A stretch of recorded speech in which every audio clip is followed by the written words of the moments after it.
Little and Broken, but Still Good, by Wicked Writer on AO3. Summary.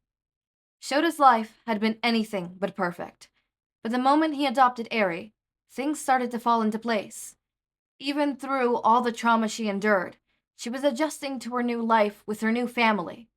But when school starts, Shouta worries how this new complication will affect her.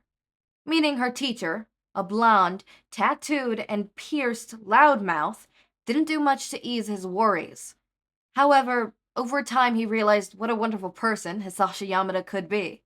Now their family starts to go a little more with each new addition. And perhaps this is exactly what they both need. Episode 1, Chapter 1. But Dad, I'm scared. Eri's voice was quiet, so no one else in the crowded hallway could hear. I know. Shouta Aizawa crouched to be at eye level with his adopted daughter Eri. He tucked a silver lock of her hair behind her ear. Sometimes we have to do things we are afraid of, but I promise you that you will be completely safe here. While she looked a little uncertain, Shouta knew that he would be able to convince her to stay. Glancing around the hallway they were in, he could see all the other parents saying their tearful goodbyes to their kids on the first day of school. The cacophony of noise was probably a little bit overwhelming to Eri, who was used to the radio being the loudest source of noise in their home. Shouta had adopted Eri not too long ago, and the year that she had been living with him had been a lot of work. Due to her situation before, Eri was distrusting of most adults. It even took months before she started to open up to Shouta. In fact, the whole dad thing was such a recent development, he was still adjusting to being addressed as such. A few weeks ago at a park, Eri was playing with some of the other kids who were talking to her about their dads. Eri called him dad for the first time during dinner, and Shouta nearly dropped the dishes he was cleaning up. Being careful not to give any impression that would startle her, he simply kissed her forehead and went through the normal bedtime routine. Later in bed, he allowed a few tears of joy to slip out. Starting school is always scary. Shouta looked back at her. But you can't let that stop you. Plus, I heard that you have a really great teacher. It was true that he had heard wonderful things about her kindergarten teacher. He was still a little hesitant, because of the incident before her adoption. Eri didn't get along with most adult males. He had requested a female teacher for that specific reason, but the principal had insisted that Mr. Yamada would be the perfect teacher for her. He was one of the best at the school. If it didn't work out after a couple of weeks, they could see about switching her to the other class. While Eri still didn't look excited, she nodded and allowed Shouta to walk her into the class, hand firmly gripping onto his. Inside the classroom was just as chaotic as outside. Students were hanging up jackets at the cubbies in the back, before racing over to find their desk. There was excited chatter amongst the kids as they talked about anything and everything possible. A tall, blonde-haired man approached them with a wide smile. Yo, is this the new little listener? His voice was excitable, matching the energy of the room. Eri ducked behind Shota's leg in an attempt to disappear without speaking to the stranger. I believe my daughter is in this class. We are looking for Mr. Yamada. Speaking to the one and only. The man flashed a thumbs up with a smile never faltering. For a moment, Shouta was taken aback. He could clearly see several piercing in the man's ears, a small stud in his nose, and the hint of tattoos peeking from under the sleeves of his t-shirt he wore. Certainly there was no way this man was actually the teacher in question, and one that apparently was the best in the school? Briefly, Shouta wondered if he should go straight to the principal and demand the change in teacher already. Before he could say anything else, Mr. Yamada kneeled down to look at Eri, who was still hiding. Hey, little listener. His smile this time was something more calming. I'm Mr. Yamada. What's your name? Eri looked up, her eyes filled with worry and hesitation, but Shouta just nodded. Eri. Her voice was barely above a whisper. Mr. Yamada didn't seem deterred by that at all. That's a lovely name, you know, Eri. I have a place just for you to hang your coat and a desk with your name on it. Do you want me to show you? Hesitantly, she nodded, slowly releasing her grip on Shota's hand. Here. Yamada outstretched his own hand in an offering. Do you want to hold my hand? Eri stared at him for a moment. There seemed to be a little moment of panic that overtook her face before she shook her head. Strong and independent already? Eri, I think you're going to have a great time here. Yamada stood back and smiled at Shouta. We'll see you at pickup time this afternoon. At that moment, Shouta was amazed by how quickly Yamada was able to gain Eri's trust. An interaction like that usually took a few weeks of building up to it. But this man was obviously an expert in his career. Shouta was a little ashamed that he judged him so quickly on his appearance. Right. Shouta was a little stunned. If she needs anything at all, please call. Wait, Eri called out. You're not staying. No, but you'll have plenty of other kids here to play with. Plus, Mr. Yamada knows how to get a hold of me for any reason. All you have to do is ask and he'll call me, okay? Shouta kneeled down to give Eri one last hug. I'll see you after school. Be good for me, okay? Eri nodded, burying her face into his shoulder. After a moment, they separated, and Mr. Yamada guided her towards her cubby to hang up her winter coat. Shouta left before he could change his mind and call off work to spend the day in the classroom, something he was certain the teacher would not appreciate. The entire walk and train ride to work, he watched his phone like a hawk, anticipating that at any moment it would ring with Eri wanting to talk to him. Once he actually arrived at work, he hoped that feeling would dissipate, but it never did. His phone sat on his desk, almost mocking him in its silence. Hey, Aizawa! A coffee was placed on his desk, snapping his thoughts away from his phone. You stare any harder, and I might get jealous of your phone. Emi Fubikato was a longtime friend of his. Well, friend might be too strong of a word. They worked together for the past few years, and she had this weird obsession with trying to make him crack a smile. Something he would tell her often was impossible.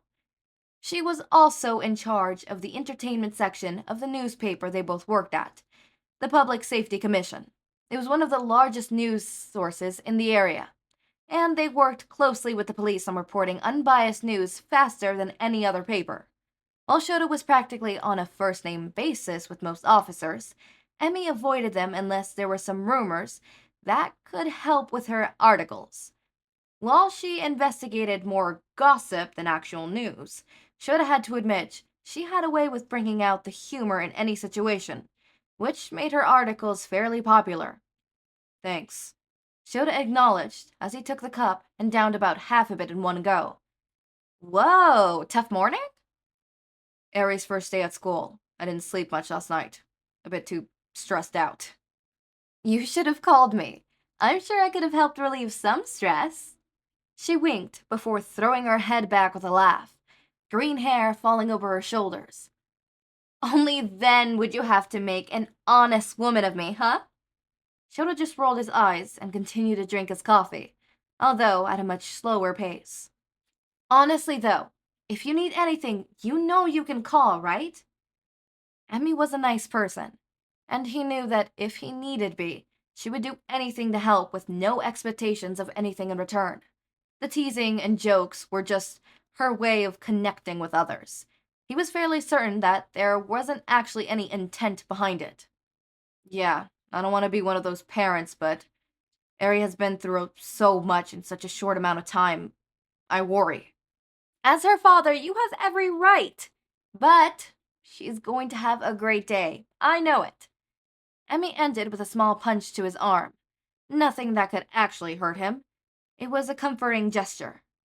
The phone didn't ring the entire day. Shouta had never been happier to get onto the train before. All day he compulsively checked his phone, just in case the school called, but every time he was greeted with a blank screen. Part of him should have been relieved that there was no call. After all, that must mean she was doing well with her first day. But anxiety made its place in the back of his mind. He couldn't help the feeling that there must have been something wrong, but they chose not to contact him for some reason. When it was finally time for him to go to pick her up, He couldn't leave fast enough. Luckily, his job was understanding that, as a single parent, he would have to leave early in order to pick her up. As long as he got his articles turned in on time, they didn't mind him having to complete a few things at home in the evening, if needed. The school was just as busy as it was in the morning, with parents leaving with their own children who were talking excitedly. Most likely, they were rewrapping their first day, something he desperately hoped Eri would do. By the time he reached her classroom, almost every other student was already picked up. He could see her at one of the tables towards the front of the classroom. Presumably it was her desk, coloring on a piece of paper. Mr. Yamada was kneeled next to her, smiling softly as he listened to her explain something while being completely focused on her drawing. Shouta was floored at how relaxed she looked, just coloring and talking like a normal child. It wasn't until he heard a loud squeal that he realized he was just standing in the doorway. "Daddy!" Eri jumped up from her desk and ran towards him, slamming into his leg with a hug. "Hi, sweetie." "Guess what?" She looked up at him, and that was when Shouta could see the small paper cone tied to her forehead. It almost looked like a horn. "I'm a unicorn!" "I can see that. Go grab your stuff and we could head home." While Eri rushed to the back of the classroom to collect her belongings from her cubby, Shouta could see that the teacher was cleaning up some things that were scattered around the desks. He was obviously trying to give Shouta some space while talking with Eri. It was appreciated. Shouta decided it would be best to go over to introduce himself since there wasn't really much time in the morning for that. "Mr. Yamada," Shouta said as he approached the teacher. "Yep." He gave a thumbs up. Shouta hadn't noticed this morning that his nails were painted black, which was an unusual color for an educator. "What can I help you with?" "I wanted to introduce myself. Shouta Aizawa. I'm Eri's father." "Nice to meet you." Eri seemed like she had fun today. "I'm glad to hear it." He smiled and looked over at Eri, who was struggling with the zipper of her puffy red coat. He knew that if she really needed help, she would ask. Instead, he took this as an opportunity to speak a little freely to Mr. Yamada. "Truth be told, I was worried about her all day. She doesn't do well with a lot of men as an authority figure. She suffered from a traumatic event when she was younger, but she seems to be doing really well this past year." "Thank you for telling me, Mr. Aizawa. Is there anything I could do to support her in class?" When Shouta looked back at him, he could easily see the earnest look in those green eyes. Shouta was a little surprised at how serious he was over this. Most other people that he had opened up with usually looked at him like he was the cause of the event. They would try and question and get more information to see if they needed to call the police or something and have her removed. "Whatever you did today seemed to work, but if she has any episodes where she shuts down, please call me." "Will do." He smiled, and Shouta can feel himself smiling back in response. Shouta felt a little foolish for judging him so quickly between the piercings and the tattoos. When Eri returned, she had the biggest smile that Shouta had ever seen. They both said their goodbyes to the teacher and headed home. On the way, Eri told him about her first day at school, which was a memory he would always cherish. Oh my god. Hi. Hello. Oh my god, I am so excited to be able to do this one. Hi, welcome to my notes. If you are new to my channel, hi, I'm Echo, and I do notes in the back, in the end of every chapter, and tell my little notes, my little things. So first, I'm going to talk about this fanfiction as a whole. I have been so excited to do this one. It has been a while since I found it, and I asked permission literally months ago. It's about to be a year. Oh my god. But it's been a while, and when I first asked for permission, it was yet to be completed, and it got completed like a month and a half ago, and I'm so excited to be able to do it now. Okay, so in this one, the beginning, I did not have my brother do the little and broken but still good in the Stitch voice. So, my brother is out in a party and I need to record this now. So that will probably come in the next couple episodes, next couple chapters. I could say episodes now. I don't know why I keep saying that to myself. But yeah, I want to talk about how excited I've been to read this. I read another fanfiction that was similar to this. It was a one-shot. It was by Kira, and I don't remember the name. I would have to check it out. I think it's in one of my bookmarks. So go into my bookmarks and you'll find it, all right? Anything that's by Kira Kira is really good. I really like Kira Kira. They're one of my favorite Eraser Mike fanfic writers.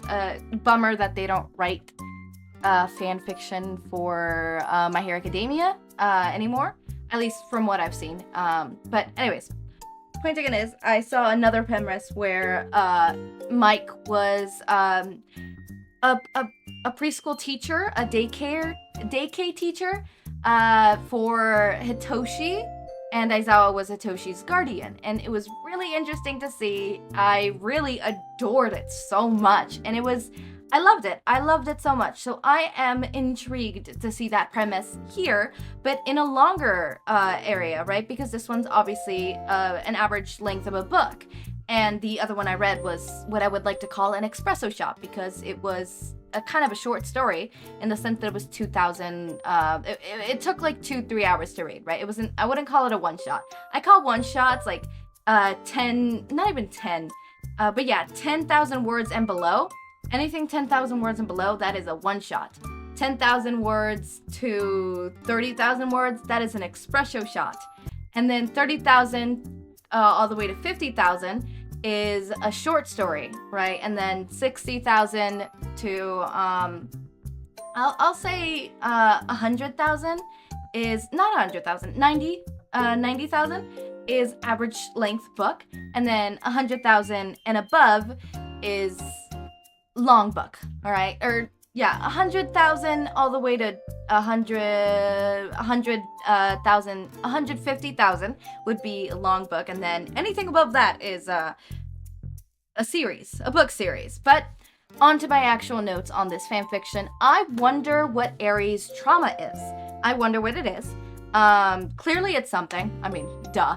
But I know it probably has to do with overhaul. And is it similar to what happened? Because I have the feeling that quirks are not a thing in this one. It says modern AU, so most of the time modern AU are quirkless AUs, right? So I feel like there is no quirks in this one. Also, Aizawa working for the news? That's kind of ironic, considering, it's kind of ironic considering he fucking hated the vultures in canonical verse. And obviously in this one, for some reason, he is the vultures, and I love that so much. I adore that. Hizashi being a teacher, I don't know why I love that premise so much, so I'm really excited for this. I wonder what Aries' whole deal is with her trauma and stuff. Are we gonna get to see that? I hope that there's no like complications where overhaul comes back kind of bullshit. As for Eraser Mike, I cannot wait to see this develop. Clearly, we already have a mutual understanding that, okay, this is a good teacher, so most likely Aizawa is not going to take Eri out of the classroom. Yay.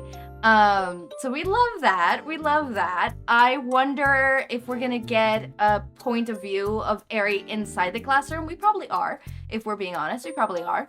And I also wonder how the romance is gonna start off. Because in the Kirikiri fanfiction that I read, the reason the romance start off is because Aizawa would like get there super fucking early and then stay there for a bit to have Hitoshi fully integrate, and they would just do that. That was their morning routine. And it got to a point where freaking Aizawa knew what to do and knew how to help obviously Yamada start up their day, so they would have cute little moments and they would talk, and that's how the romance started. So I wonder how it's gonna go here. Is it gonna be similar? Are they just gonna slowly talk? What is gonna happen? How is this gonna exchange where they go from, parent and teacher to friends to lovers? Or are we gonna go straight from parent to teacher to lovers? Which that's a thing that could happen, and I very much would sit here and read that. I very much would. But this was a short chapter. Chapter 2 should be posted tomorrow, so I can't wait. I can't wait. Anyways, as always, my raindrops, make sure to eat, sleep, drink water, take your meds. Have a wonderful day or night. Link to my Discord server and socials are down in the description. Subscribe to see more of my content, and thank you so much for watching.